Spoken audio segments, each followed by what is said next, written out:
Moltes gràcies per convidar-nos al PAC a poder presentar aquesta guia, aquest projecte. Jo em dic Carme Puig, com han dit, ara vindrà la Xènia, i nosaltres formem part d'una associació de professionals que es diu Dones Visuals, que acull ara mateix a 960 dones i identitats generodissidents del sector audiovisual de diversos rols. Vam crear-nos... Hola, Xènia. Vam crear-nos el 2017 i des de llavors hem fet un gran creixement, la veritat. Tenim un pla d'acció que es dedica a diferents laboratoris, tant per productores com per gent que es dedica als curtmetratges, llargmetratges, com l'Acció Vive. No sé fins a quin punt coneixeu o no l'associació, però en tot cas, donesvisuals.cat, i allà també podeu saber més coses. No, tranquil·la. No, què va, estem aquí en família. Hi ha un botonet per pujar, aquí. Hola. Perdoneu, pensava que era 40, però anem d'hora, m'agrada molt. Què m'he perdut? Res, que Dones Visuals ho patem, bàsicament. Perfecte. Llavors això, som una associació que tant ens dediquem més a la banda de programes com també a la banda política i a la banda d'estudi. És a dir, que intentem veure com està el sector i quines són les idiosincràsies que pot tenir i què podem fer per revertir o transformar allò que podria fer que el sector fos més igualitari, més divers i més inclusiu. I entre aquestes coses, una de les decisions que vam prendre ja fa temps és crear a dins mateix de Dones Visuals un departament dedicat precisament a la diversitat i la inclusió. I aquí és on vam començar a analitzar, i no soles, també amb l'Acadèmia del Cinema Català o amb BODA, que és l'Observatorio de la Diversidad y los Medios Audiovisuales de l'estat espanyol, com estava el sector en termes no solament de perspectiva de gènere, sinó també des del punt de vista de diversitat i la inclusió. Llavors, les dades són bastant escandaloses, només per dir algunes. Per exemple, hi ha una pràctica absència de professionals asiàtics descendents o afrodescendents, gitanis o àrabs, que no arriben ni a l'1% del total dels equips. O, per exemple, la baixa presència de persones LGTBIQA+, que és especialment preocupant. També tenim escassíssima presència de professionals amb diversitat funcional física, que en aquests moments té només una mitjana de 3,2% en els equips que vam analitzar, que eren del 2022 al 2024, per exemple, és a dir, que són unes dades bastant recents.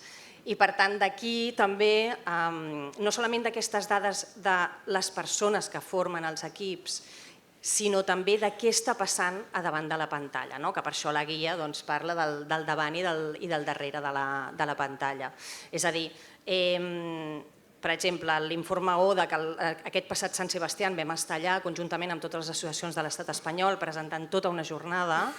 Una de les coses que es presentava era l'informe ODA, que us dic, que analitza com es representen els diferents col·lectius davant de les pantalles. I per tant, aquí diguéssim que també hi ha una manca de bona representació, no solament qui hi ha en els equips, sinó com aquestes persones són representades. I la guia precisament s'articula en aquestes dues bandes. És a dir, aquesta guia, l'objectiu que té, general, és el de donar eines perquè quan ens encarem a una producció des de the very beginning, allò, a los principios de los principios, puguem començar a dissenyar com pot ser aquesta producció a diferents nivells perquè sigui més inclusiva i igualitària.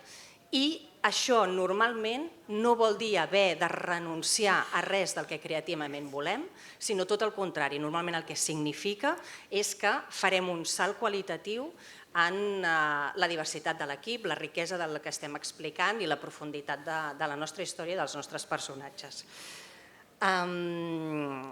Llavors, explicant el davant la pantalla, que sóc jo, en el davant la pantalla, per exemple, el primer és que nosaltres anem a fer aquí una presentació express de la guia, però després us donarem el QR, hi ha postaletes, les teniu per aquí, i el bo és llegir-la, anar-la interioritzant i fer-se preguntes.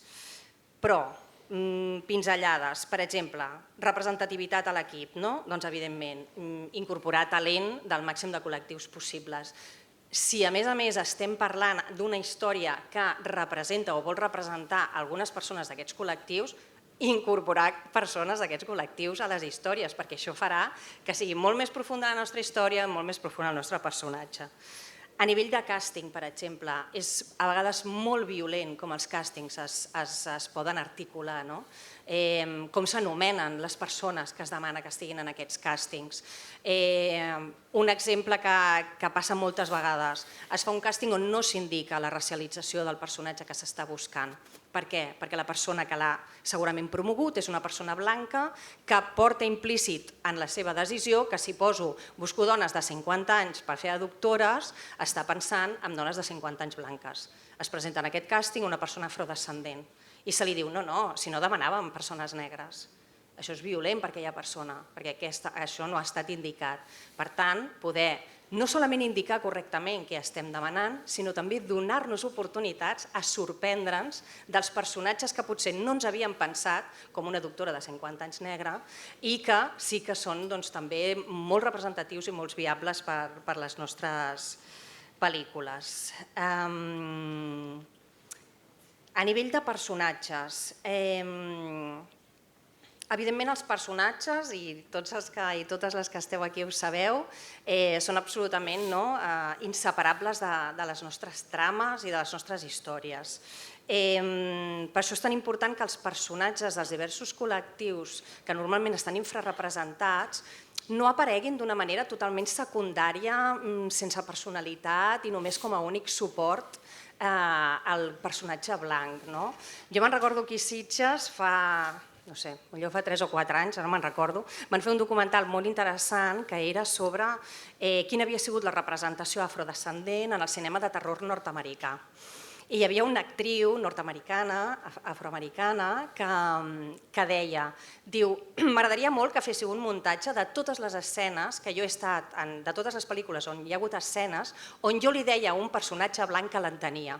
I llavors feien la bateria de muntatge de te entiendo, sí, te entiendo. Sí, claro, te entiendo. I era molt divertit, ella ho plantejava divertit, però era bastant lamentable veure com aquesta dona s'havia passat tota la seva vida sent el personatge de suport de la protagonista blanca. Llavors, diguéssim que els nostres personatges poden tenir, fins i tot, sobretot si són d'altres col·lectius, molt de més protagonisme. Després és molt important que els personatges no estiguin, diguéssim, sobretot si nosaltres volem parlar d'un col·lectiu en qüestió, per exemple, hi ha una recomanació que és mirem que aquest tema o aquest tema que afecta especialment en aquest col·lectiu no estigui articulat al voltant d'una persona blanca que se suposa que salva a tothom. Suposo que haureu sentit a parlar del salvacionisme blanc, que es repeteix fins a l'infinitum en moltíssimes de les pel·lícules i que, si estem al principi d'una producció, és un canvi que podem aportar i realment aportar una narrativa i segurament un punt de vista molt diferent, com vaig a temps. Sí. Quant a les narratives, d'acord? Aquí de les narratives estem parlant que quan reproduïm estereotips no els reproduïm només en aquell personatge que a vegades descrivim només a partir d'aquell estereotip, sinó que les pròpies narratives també poden portar a discriminacions. A mi m'agradaria llegir la descripció de què és un estereotip, perquè penso que a vegades potser no acabem de posar-li tota l'atenció. Entenem com un estereotip com un mètode de caracterització unidimensional que simplifica la realitat a partir d'idees preconcebudes. És a dir, que al final del que estem parlant quan creem narratives estereotipades, estem parlant que no tenen dimensions els nostres personatges ni les històries que expliquem. I estic segura que totes les persones que estan aquí i han passat per un script editor li han parlat de la dimensió dels personatges i de que has de ser multidimensional. És a dir, que diguéssim que amb la narrativa podem aportar aquesta multidimensionalitat.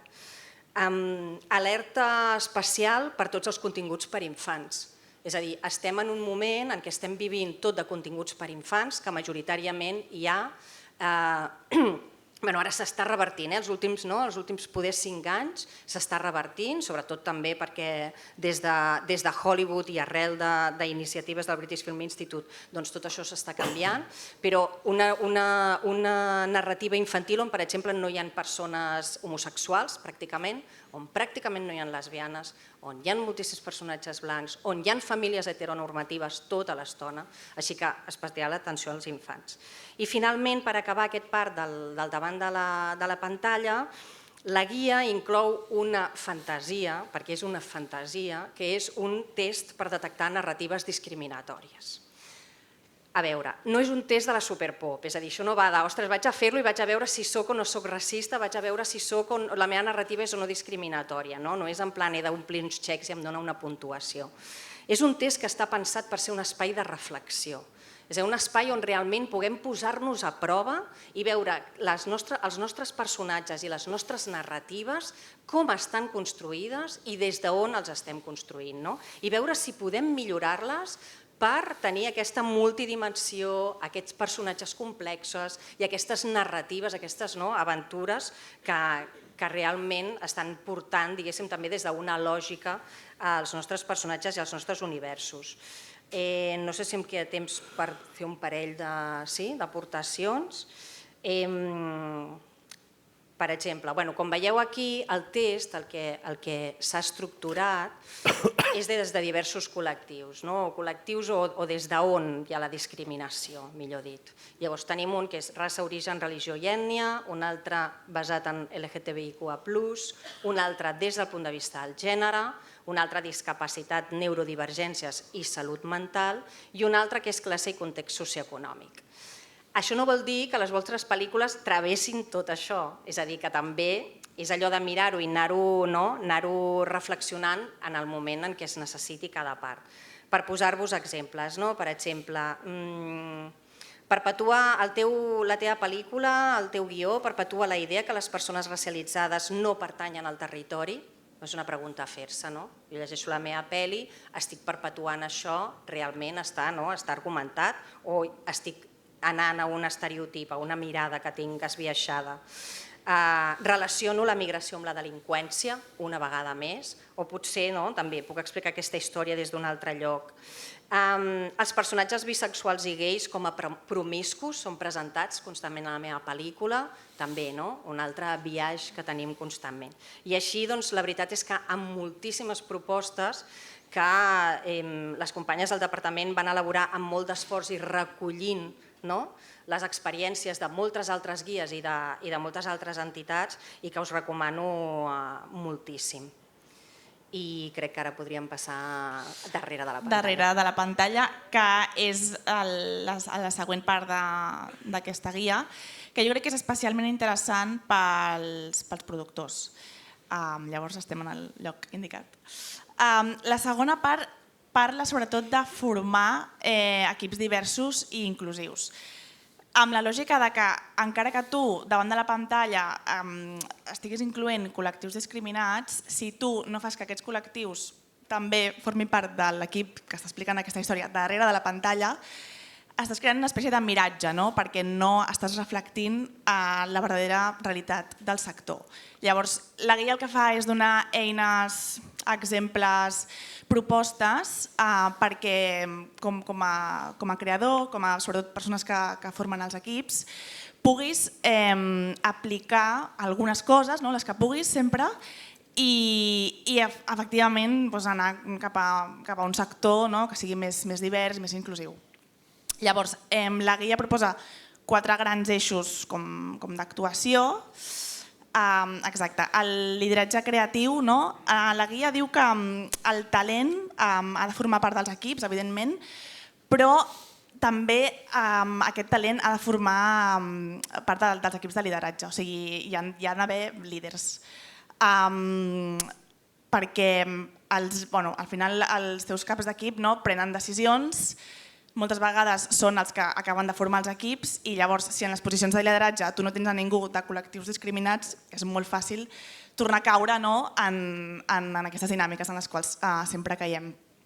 Llavors, un parell d'exemples de guies, doncs prestar especial atenció amb els caps de departament, perquè com us he dit són persones que prenen decisions i que també contracten a la resta de l'equip.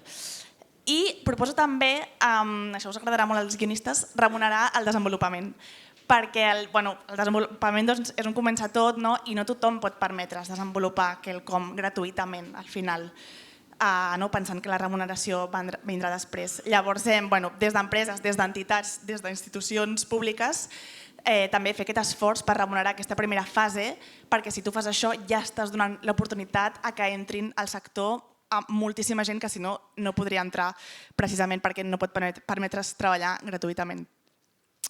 L'altre gran eix d'aquesta part és l'accés a la indústria, les oportunitats. Fa uns anys es deia que no es contractaven dones com a directores de fotografia perquè no n'hi havia. Això, els anys hem provat que això no era veritat, responia com a discriminacions que estaven perpetuant des del sector, hi ha moltes dones de fotografia molt bones, però és molt fàcil caure en aquesta trampa de dir això i això segueix passant, més enllà de les dones i més enllà de les caps de fotografia, amb moltíssims altres col·lectius, amb moltíssims altres caps de departament o tècnics o diferents posicions. Llavors, per sortir una mica d'aquesta trampa, la guia proposa 3 eines per generar oportunitats de formació i d'ascens laboral. La primera és anar més enllà de les xarxes laborals preexistents, que això és molt difícil perquè és un sector que, com sabeu, funciona molt per recomanació. Si tu has treballat amb alguna cosa que et funciona, ja directament el recomanes i al final això acaba sent super endogàmic. Llavors, fer aquest esforç sempre que sigui possible per sortir de la teva xarxa de contactes i donar oportunitats a gent que precisament els estàs donant la primera, els estàs obrint la porta a un sector que si no és molt i molt tancat. Després, com deia abans, intentar de construir els teus biaixos inconscients. Aquest pensament de no, és que no hi ha, sí que hi ha. O sigui, igual fer aquest esforç constant, això la guia jo crec que sempre ho va dient, fer aquest esforç constant per dir, ostres, estic tornant a caure com amb aquesta trampa mental del que jo em crec que un col·lectiu infrarrepresentat no hi haurà tècnics d'aquest col·lectiu. Tornem-hi, intentar sortir d'aquí. Després, un altre exemple molt pràctic de la guia, si ofereixes pràctiques que intenta que siguin remunerades, intenta que hi hagi una possibilitat de contractació després de les pràctiques, perquè al final, el que dèiem abans, no tothom pot permetre's treballar gratuïtament i al final tu si remuneres unes pràctiques estàs permetent que més gent entri a la indústria que d'una altra manera i tindria l'accés vetat.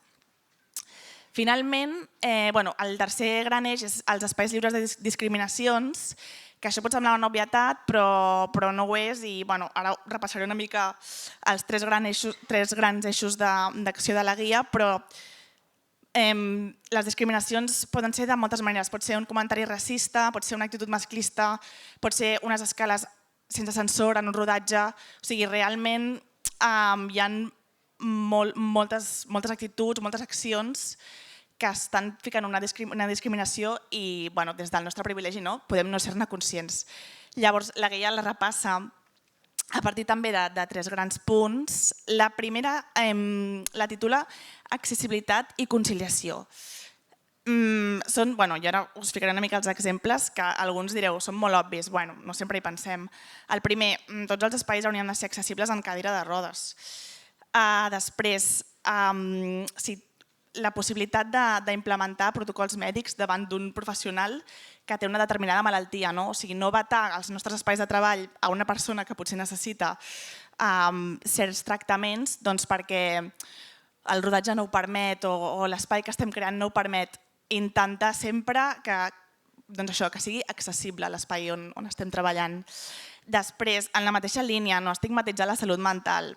Sembla que amb els anys això va millorant, però encara hi ha molt estigma de persones amb salut mental, com treballem amb elles.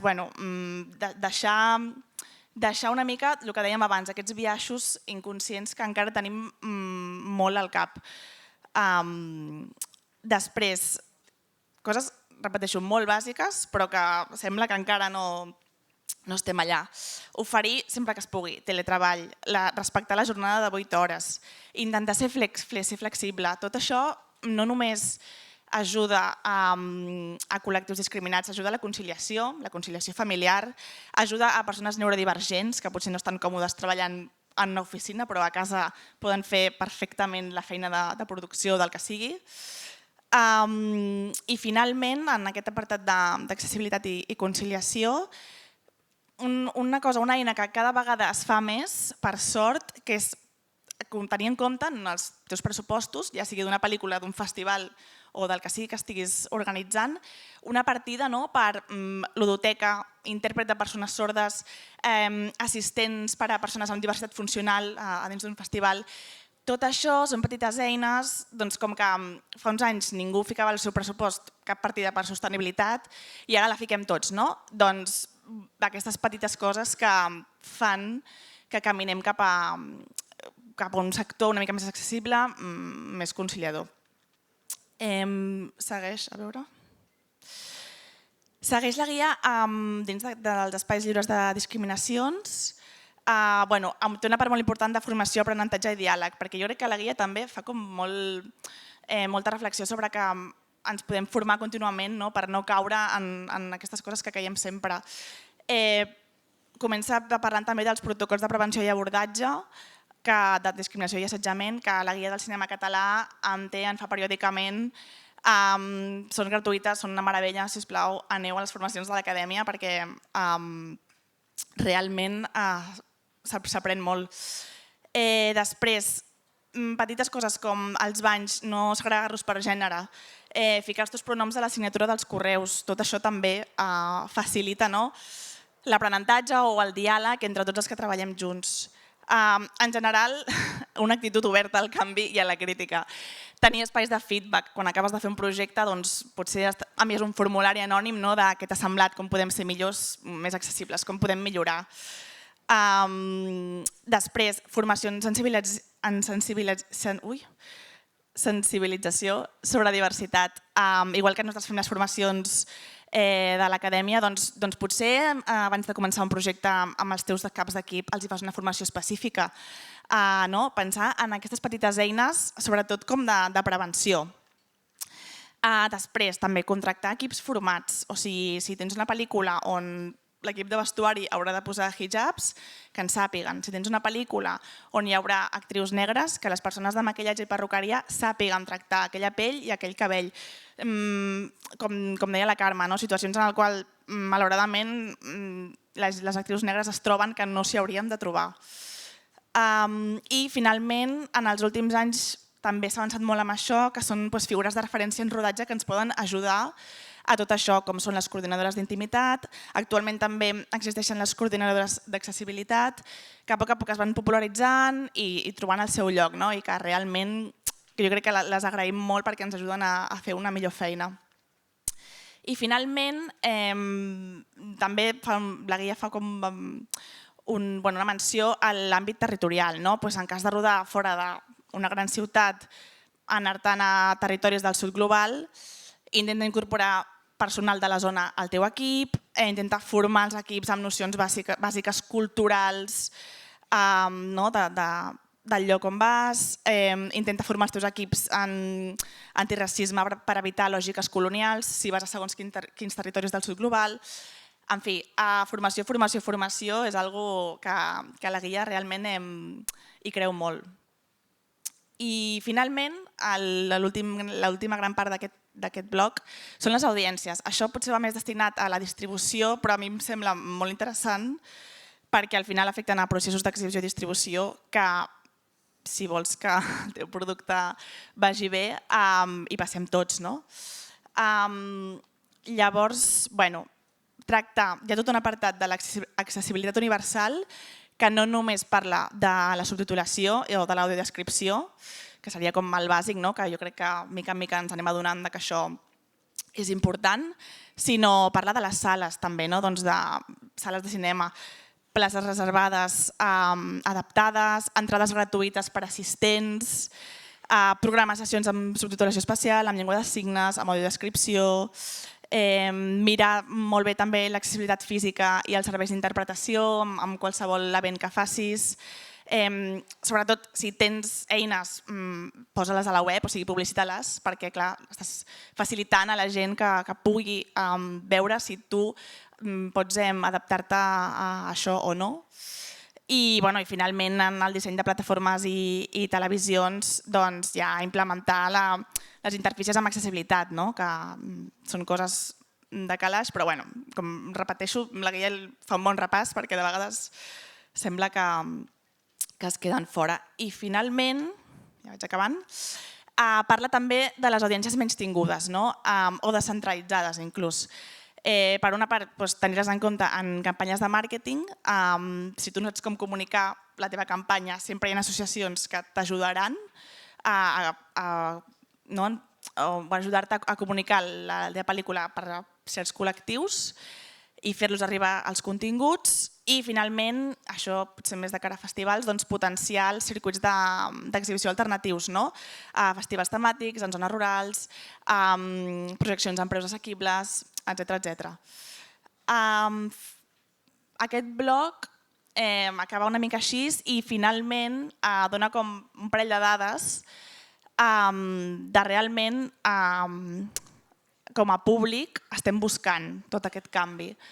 Això és un estudi de Viacom que diu que el 79% de la població mundial afirma necessitar major diversitat en pantalla i que més del 80% del públic afirma que les empreses que elaboren programes de televisió i pel·lícules han de comprometre's a augmentar la diversitat i la representació en pantalla, així com comprometre's a millorar la diversitat i la representació fora de la pantalla. És a dir, que és quelcom volgut, buscat i que crec que si a poc tots anem cap allà notarem l'èxit col·lectiu.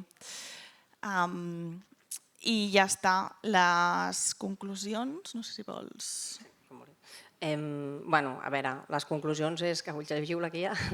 No, les conclusions és que realment la guia crec que es dirigeix a persones que ja estan convençudes en realitat. És a dir, la guia no és un procés de convenciment de res, sinó que és una eina.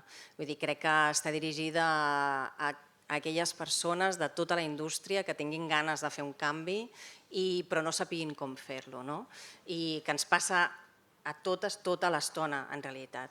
I a no tenir por a equivocar-se, a dir, ostres, doncs jo vull començar aquest camí o continuar si ja l'he iniciat i ara amb unes eines que, una gran part d'elles estan supercontrastades. També dir-vos que aquesta guia cada any la posem a revisió, és a dir, que es va ampliant i modificant perquè el món també va canviant i que per nosaltres el més interessant és poder estar en espais com aquests per compartir-la, que us la descarregueu, que la trastegeu, que mireu si els textos us funcionen, perquè sí que creiem fermament que la implicació evidentment és de les entitats, és de la indústria, és dels creadors, però també és de les administracions públiques que també han de posar de la seva part perquè puguem tenir aquestes línies de pressupost com les que comentava abans, és a dir, sabem que recursos perquè estiguem tots millors necessiten també recursos econòmics per poder-se portar endavant. Així que aquesta... I acabem amb una frase a mode de conclusió, que és això, o sigui, volíem venir a dir-vos també que la guia és com solo el principio, que això és com unes eines molt, molt, molt bàsiques, però que el compromís ha de ser de tothom i constant, deliberat, amb totes les decisions que prenem. I el procés creiem que acaba de començar. I finalment us deixem el QR perquè us la podeu baixar, està en català, espanyol i anglès. Us hem deixat unes postaletes per aquí. A l'entrada on us heu acreditat també hi ha postals si sou més de tenir-ho físicament. Així que us convidem a consultar la guia perquè aquí hem fet un incís superràpid i molt superficial I també convidem a mirar els diferents apartats, el test, etcètera. I a posar-la en pràctica i que ens envieu feedback també, perquè crec que és molt interessant veure això que nosaltres hem estat cuinant i recol·lectant i veure com va funcionant. Així que també és com la pròpia guia té un correu electrònic per enviar feedback, però el que trobeu de dones visuals és igual i ens arribarà. I crec que és xulo poder-la trastejar i començar a veure perquè ens funcioni. Exacte. Moltes gràcies. Moltes gràcies. Moltes gràcies, doncs, Xènia Puiggroig i Carmen Puche de Dones Visuals. Moltes gràcies per la vostra introducció. Moltes gràcies. Bé, arribem, doncs, a la recta final de la jornada, que començarem per tancar amb les paraules de la senyora alcaldessa de Sitges, la senyora Aurora Carbonell Abella, que convido, si us plau, a pujar a l'escenari. Moltes gràcies, senyora alcaldessa.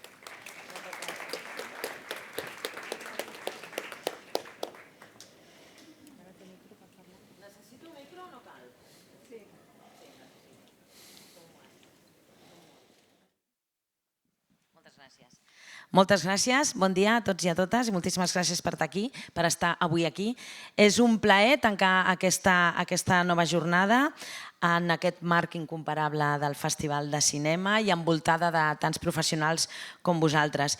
Després d'aquesta jornada d'avui, que de ben segur compartit projectes, casos d'èxit i veure també com aquest talent emergent i també aquest talent amb experiència us trobeu aquí en aquests Producers Meet Producers, sempre ho diguem que és molt més que una jornada normal de treball. Aquí el que es fa sobretot és una comunitat creativa, una comunitat de creació. Durant aquests 11 anys, deixeu-me recordar una mica de dades perquè penso que és prou important, portem ja 11 anys d'aquests PMP, on de fet s'ha teixit una autèntica xarxa de col·laboració entre sensibilitats molt diverses i ha permès, entre d'altres, que 268 productores hagin pogut connectar, aprendre i créixer. I a més s'han acompanyat 149 projectes, que es diu aviat, i que avui ja són una realitat.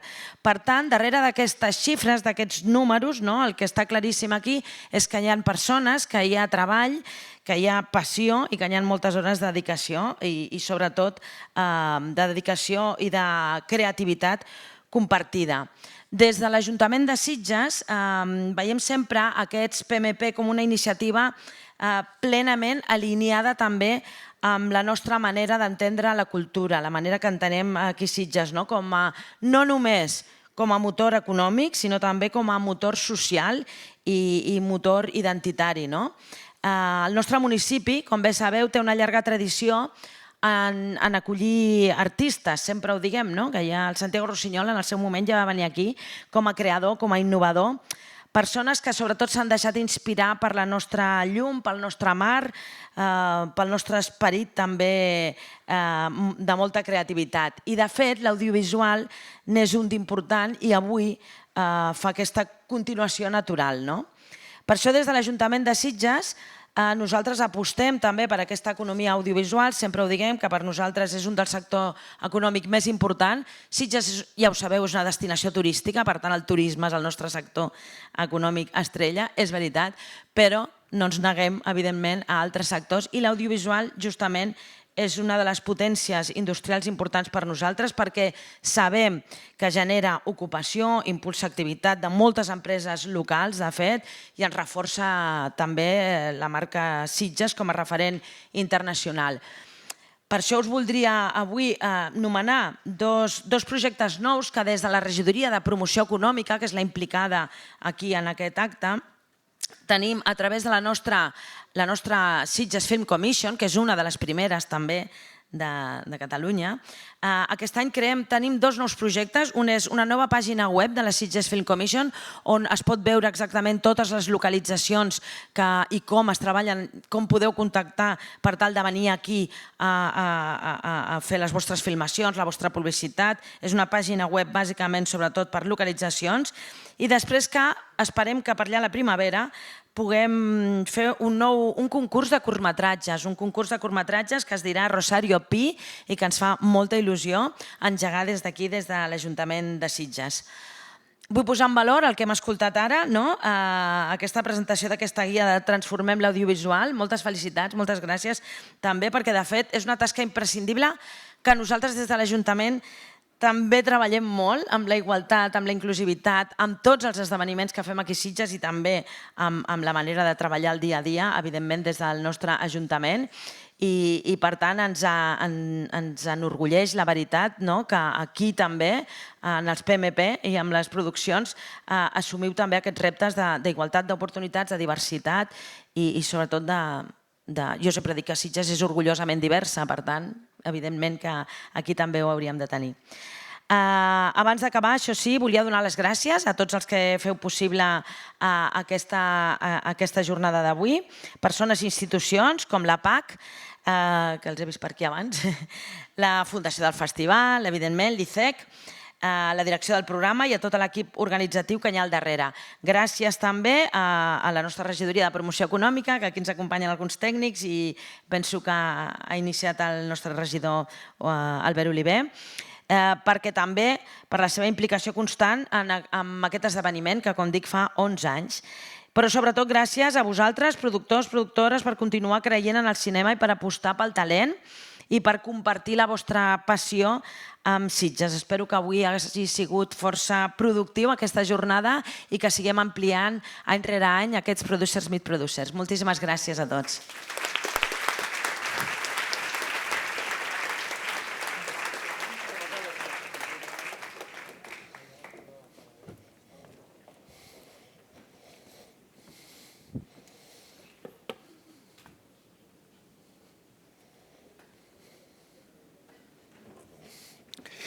Molt bé. Abans d'acabar, doncs, us faig saber que des de la PAC s'han organitzat unes jornades de formació audiovisual anomenades Pont al Coneixement, els dies 3 i 4 de novembre, amb la col·laboració de la Universitat Pompeu Fabra. Els que ja esteu donats d'alta del nostre butlletí de notícies, segur que ja ho heu rebut, però els que vulgueu obtenir tota la informació i assistir a les formacions heu de fer-ho a través del nostre butlletí, el que us podeu donar d'alta des de la web de la PAC, o bé informar-vos des de les nostres xarxes socials a @PACProductors. El 3 de novembre farem Aprèn a finançar el teu projecte audiovisual a càrrec de David Ciurana i Josep Pérez i el 4 de novembre Aprèn a fer sostenible el teu projecte audiovisual a càrrec d'Ariadna Cordal, moderadora, Marta Lopera de la UPF, Gabriel Jorges, K is for Knowledge, i sa custòdio d'Indeed Consulting. Dir-vos també que aquesta tarda gaudirem de la masterclass dut a terme per Víctor Puig, 10 idees clau per a una productora en xarxes socials i que tindrà lloc a la Sala Garbí a les 16 hores. I ara sí, si us plau, prego els nostres convidats que surtin al jardí per fer la foto de família i que es col·loquin davant del gran fotocol del jardí. Un cop feta la fotografia podreu gaudir del vermut i aprofitar per fer xarxa. I no oblideu, si us plau, el vostre identificador. Moltes gràcies a tots. Ferran Laudí, Junta de la PAC, signing off. Fins aviat. Adéu.